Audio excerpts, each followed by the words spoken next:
Kuya Alan, Ate Pia, ang nagrereklamo ay si Marwin.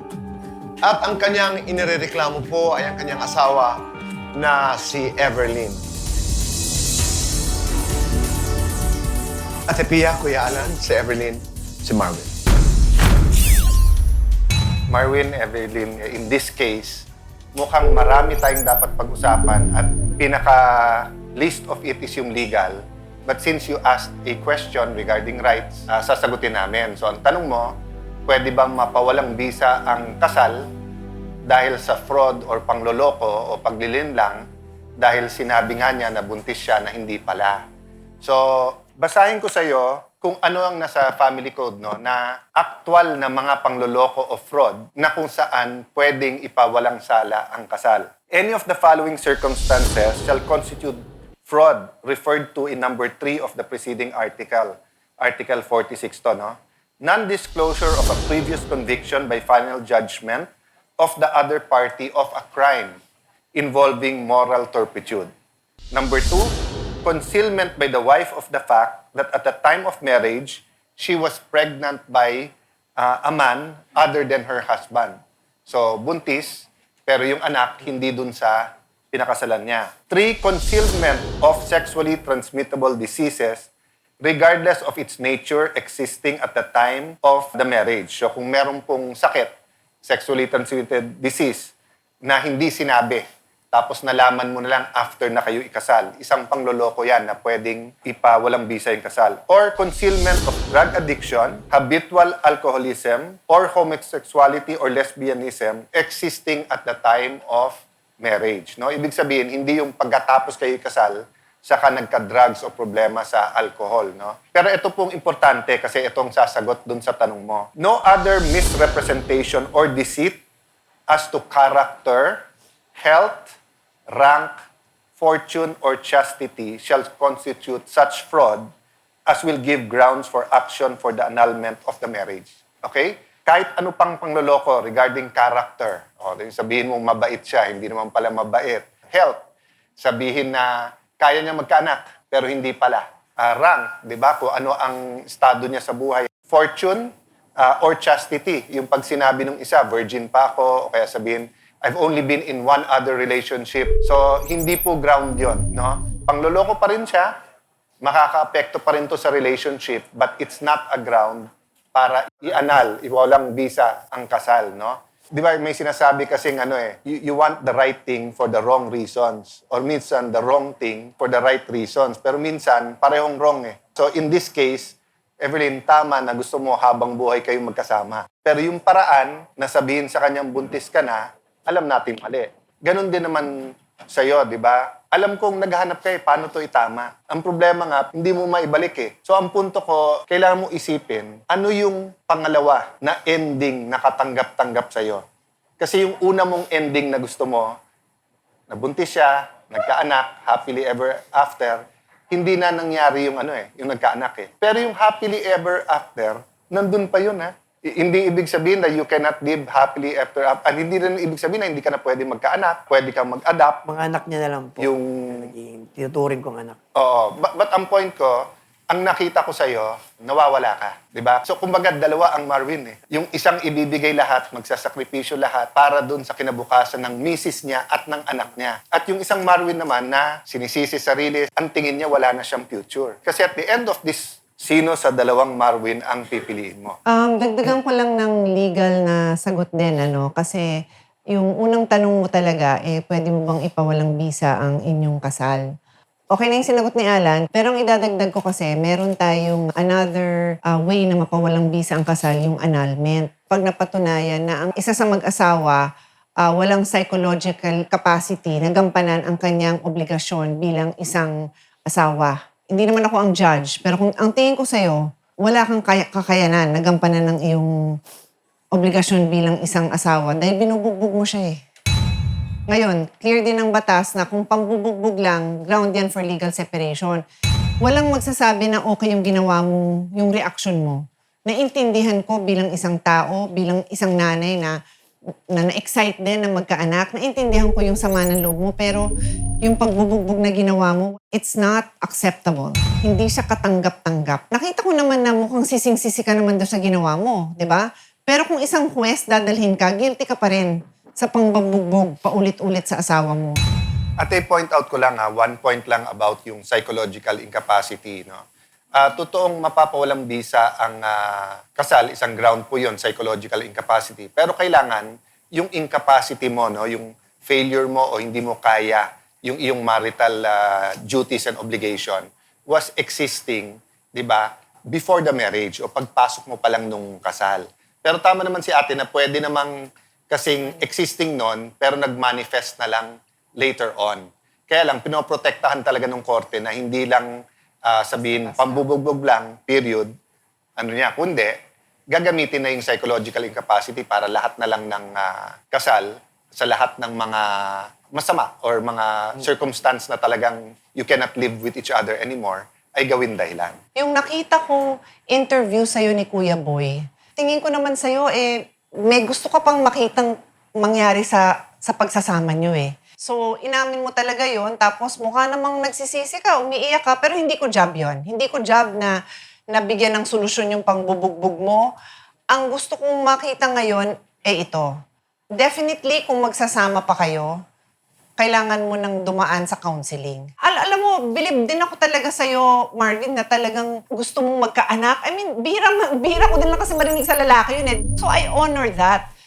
Sadly naman, ikaw naman, dahil ginusto mo rin siya, niloko mo siya doon. Pero pinagsisihan mo, sabi mo rin, pinagsisihan mo, mahal mo pa siya, no? Ikaw, mahal mo pa siya?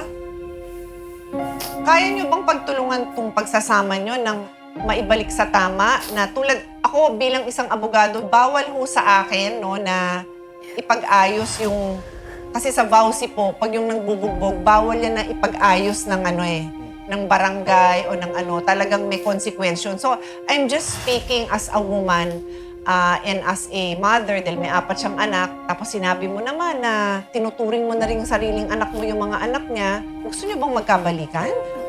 Pero kaya mong makipagbalikan sa kanya na ayusin mo yung emosyon mo. Kasi I cannot, as a lawyer, recommend it. Magyakapan kayo, sorry na, kasi ang dami mong kinikimkim na galit. So it is against my training na sabihin kong mag-happy ending kayo, tapos baka mangyari yun ulit. Can I agree with you, ate? Ang punto kasi dito, di ba? Batas yun Principle yun. So, let me ask you this question to help you make certain decisions. Anong future nyo as of now? Ayos na, pamumuhay lang. Mabati na ho. Mag-aayos na yung problema namin. Maghanap buhay na tuloy-tuloy na. Paghanap buhay, pagmamahalan na lang ho. Yan na lang ho yung aaning. Magandang sign lahat yan. Ikaw, Subukan ko po na mabigyan siya ulit ng anak. Pero gusto ko po kasi patanggal yung tali ko. Sige. You don't need anyone to tell you the future. Kasi kung anong ginawa nyo today, yan ang lalabas sa inyong bukas. So, ang basihan ko kung ano yung pinagdaanan nyo the last few months. So, sa pangbubugbog mo sa kanya, kulong ang punta nun.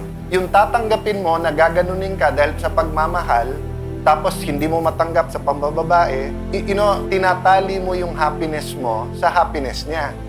Meaning, paano kung hindi mo mabigay yung anak? So, balik na naman kayo sa pagbubugbog, etc. Okay. So, eto na final point ko. Forgiving each other na may kasamang promise na hindi na mauulit yun. So, tatanggapin mo yung sorry niya, pero sasabihin niya, never na siya magsisinungaling sa'yo. Tatanggapin niya yung sa'yo, pero magpa-promise ka na kahit anong mangyari, lalabas ka na lang, umalis ka na lang muna. Pero huwag kang mananakit sa kanya. Sa ngayon, sa lahat ng pinagdaanan niyo, kahit gaano kasakit, handa ka bang tanggapin yung kanyang sorry na naloko ka niya at sinabi niya? Tatanggapin ko po. Pa, sorry. Alam mo naman, ginagawa ko lahat para mapasaya ka lang. Sa'yo lang ako nagbago. Patunganin mo rin ako sa sasantag. Sorry, ma. Tatanggapin ko na talaga. Nandito na to Pamahal ka na rin sa akin. Magsimula lang ulit tayo.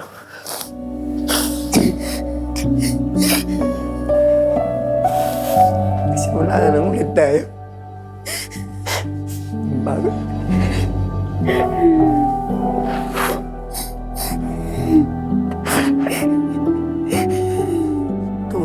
sa lahat. Binago ko lahat. Mula na noon. Marwin, I'm a believer in miracles. Walang hindi kaya ng Panginoon. Having said that, di ba ang Panginoon na mismo magsabing, test that spirit, di ba? So, ang gusto namin tulong sa inyo, mag-submit kayo sa counseling. Iba yung meron kayong, kumbaga, life coach or natuturuan, masusumbungan, in the beginning muna, di ba, para ayusin ito. Mahabang usapan to, pero I really believe God will give you peace and happiness. May idadagdag lang ako, no? I want to discuss one more thing. You need to also address yung sitwasyon ng mga anak nyo. Anak, sabi mo, turing mo na rin na anak mo. So, anak nyo. Ako'y nag-aalala na dadalhin din nila yun habang buhay. Kung ilang beses mo na nakitang nabubugbog siya, maraming cases, Kuya Boy, na years later, yung mga batang yan, sila din ang mangbubugbog o papayag silang nabubugbog sila. Kaya nyo bang trabahuhin yun na pati yung mga bata ayusin nyo? May marriage counseling and then meron din family counseling. Kung pwedeng magsabi din yung mga bata kung ano rin yung naramdaman nila doon. One last, kung gusto mo, nagbibigay din kami ng startup ng sari-sari store. Kasi ang paniniwala ko naman, women empowerment, di ba? Equal partner ka eh. Yeah. So, Or karinderya, nagluluto-luto daw siya. Kung ano man, kung saan mo gusto, pati paaralin ka namin sa TESDA. Kasi ang sa akin, Culinary. gusto ko empowered ka. Maghiwalay man kayo kung hindi nyo talaga tumaayos. Gusto ko mabuhay ka mag-isa.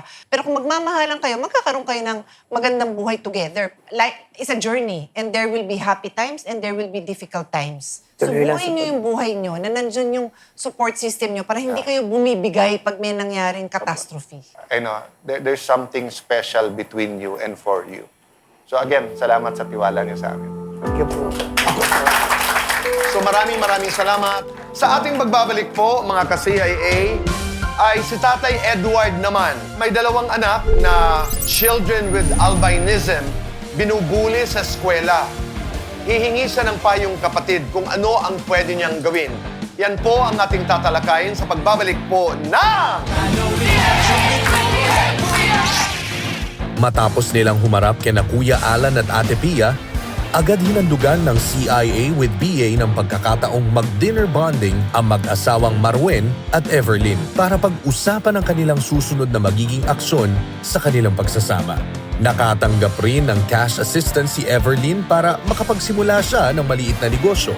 At higit sa lahat, sinamahan sila ng programa kay Pastor Wilson ng Jesus Christ-Centered Fellowship para sa isang marriage counseling para sa tuluyang ikaaayos ng kanilang pamilya at pagsasama.